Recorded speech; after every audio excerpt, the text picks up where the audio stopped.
And then from there, I looked at the unconscious person. I'm like, how am I going to move this adult male who's 220 pounds unconscious, so he probably feels like he weighs 350 pounds, right? We just got back from a structure fire, and I was showering at the station covered in soap, and a call came out for confined space rescue. And so I jumped out of the shower, got in the rig, and we made our way down there, and there was this worker. He was working on a respirator inside a confined space. The respirator, the hose got cut in it, and he ended up going unconscious in there because they were spraying like some sort of fumes in there that was not good for respiratory. Somehow, some way, as a probationary firefighter, I found myself in there with the unconscious person. But when I went down into that tank, I got down there, I thought to myself, how am I in this position? Like, is this happening right now?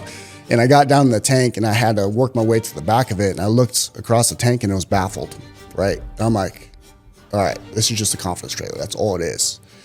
And so I worked myself back, and I had to maneuver my pack a little bit in some tighter spots and whatnot. I made my way to the back of the tank, and the attendant who was watching, or who was keeping track of the person inside, was in there with the unconscious individual.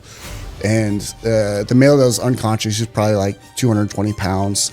So I had a conscious person that was freaking out because he's never been put in this situation before, where his coworker is unconscious right next to him. And I have an unconscious person as well. So not only did I have to deal with the unconscious person, but I had to deal with the conscious person, the other worker, right? Are you the only one in there? I was the only one in there at that point in time because there wasn't enough space for more people to get back there. If we sent more people back there, we just wouldn't be able to move them. And so I just kept it very simple. Like, in my brain, I'm like, let's just keep it simple. Everything we do is the basics, right? If we're good at the basics, we can adapt and overcome to any obstacles that are kind of thrown at us. And so I coached him as far as the conscious person, kind of what I wanted him to do to kind of get him out of there.